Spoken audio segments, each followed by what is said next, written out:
April 19th, 2003. For some stupid reason, I still can't get my mind off the boy.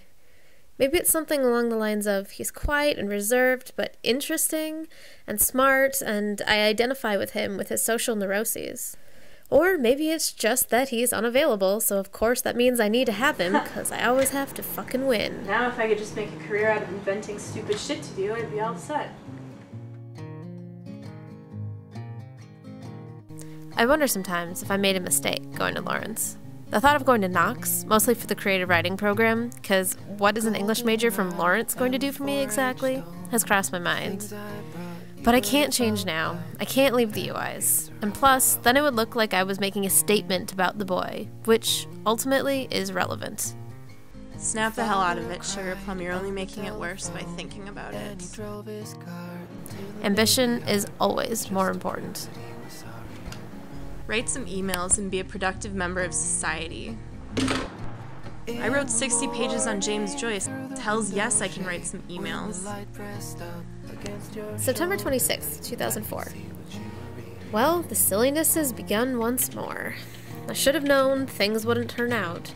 Turns out that he and Lauren didn't actually break up, but are instead in a long-distance open relationship, which, what the fuck, what does that even mean? So I get to what, be his mistress indefinitely? Fuck that. And I didn't even hear this from him. Oh no, I heard it from fucking Sarah. It's like my entire year of craziness last year was a total waste. Fuck that. November 23rd, 2004. So, Bush won. Time to get ready for the apocalypse. I think when I was younger, I thought I would be married by 22 because that's how old my parents were. And so that's been a big adjustment. I've been to 10 weddings in the past 2 years. 10 weddings. And 3 people I know have had kids. 4 people have. And it's just, no. I don't. Kids and marriage is just, no. I'm okay with just chilling and hanging out. But monogamy is hard. It's really hard to do. Yeah, I mean, frankly, you know, one of my desires is to have some sort of mutually rewarding you know, I'm not, on one hand, you are asking for much, because you are asking, yeah, I would love to be in a relationship where I learn things from my partner every day that are valuable. I'm surprised every day by my partner. I don't grow terminally bored with my partner. I'm always at least somewhat sexually attracted to my partner.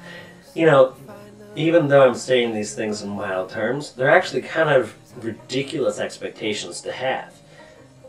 If you think about how different people are and about, I don't know, all the vicissitudes of 2 people spending so much time together and trying to build a life together, right? I mean, it's kind of absurd. It was a mistake to get engaged, and I'm really glad I didn't end up getting married, and I don't know, I took that relationship way too seriously. I sacrificed way too much in order to make it work, and it never ended up working anyway. But in a way, I guess I'm grateful that it happened. But on the other hand, I think they're reasonable expectations, because why would you settle down with somebody who wasn't able to offer those things? Would it not be better to be by yourself? Beside the point, to answer your question, no, I'm not satisfied at all. In fact, I'm really unhappy with it.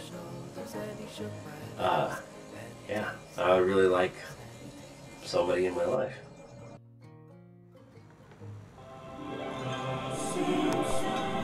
December 18th, 2004. Wow. So, yeah, long story short, when Lucas was visiting Lauren over winter break, they discovered that basically the same situation had been happening with her in Chicago. And they decided that with her being in grad school for the next 7 years, it would be better to just be friends. So I have a boyfriend? Question mark? Talk about paradigm shift. But good. Excited. Weird. Crazy. June 30th, 2006. I'm 21 now, whatever that means. I drank with Sarah and Kate, and we talked about things that made sense to us. I want to be an English professor, whatever that means. I distilled from my wash of stimuli that being a professor is the best possible fit for my individual self inside culture. I think maybe I need to stop watching so much TV. 24 feels much different than I thought it would. So I think my actual experience of it is it's just facing a lot of decisions. And that's not what I thought. I thought being an adult would be freedom all the time. And it's yes and no.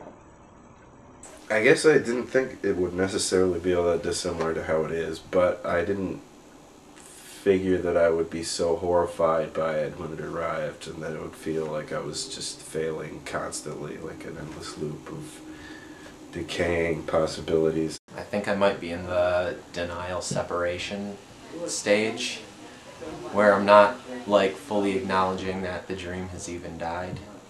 It's been interesting to find out how much harder it is to live in a way that's not societally acceptable, like in the general sort of normative way. So what brought me back to school too was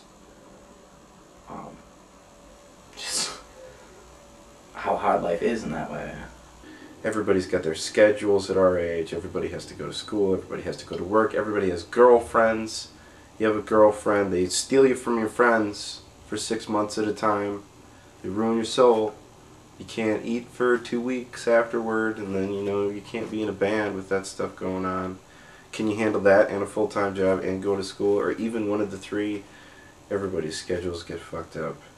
So you can't even you don't even end up sitting down at the table and trying to work it out. That's the tragedy. You don't ever even actually put your hands to the task and get in the dirt and do it how it should be done and actually make a go of it, because you can't organize it, and you can't get rid of all the egos involved and the things involved and accomplish it, because you gotta work.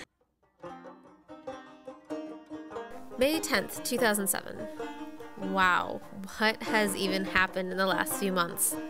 My life has come and gone, and Lucas's honors project nearly destroyed him.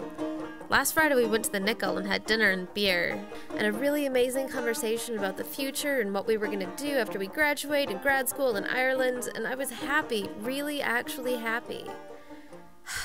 Bah, what am I going to do with myself? What if I get into a really good grad school, but Lucas goes somewhere else, and I have to choose? God damn it, we were talking about marriage the other day. Fucking marriage. And I'd regret it if I went, and I'd regret it if I didn't. I always told myself I wouldn't be one of those girls. Fucking ridiculous. November 27th, 2007. So I got this sweet work from home deal set up with my Fidelity job. It's still the same boring, soulless job. I'm still working foreclosure files. But hey, I'm doing it in my pajamas now, so at least there's that. It's a little depressing that this is what I'm doing right now, what with my college degree in English and all, but it's only for the next year, until I go to grad school. I can do it for that long. March 3rd, 2008. So, my count for grad school acceptances, still 0. Lucas got accepted into Johns Hopkins and even had a professor email him to tell him how his honors project fits perfectly into her studies. Why would you fly directly in my face? Good for fucking him. I mean, I am proud and happy for him. I am. He needs to not be here anymore. But it's hard not to be a little bitter. Everything I hoped for, planned for, worked my ass off for, it's just taken away from me like that. Yeah, I know I can apply next year, but the shame, the self-doubt. So much for the fucking life in Madison. March 26th, 2008. Holy shit. I just got the big envelope, question mark? I'm going to NYU. I can't believe I went through all of that for 2 months just to get into NYU. Oh man, everything is just gonna be okay after all. Not just okay, things are going to be awesome. Lucas will be at Johns Hopkins and I'll be at Tisch, and we're both going to be professors and things will be amazing.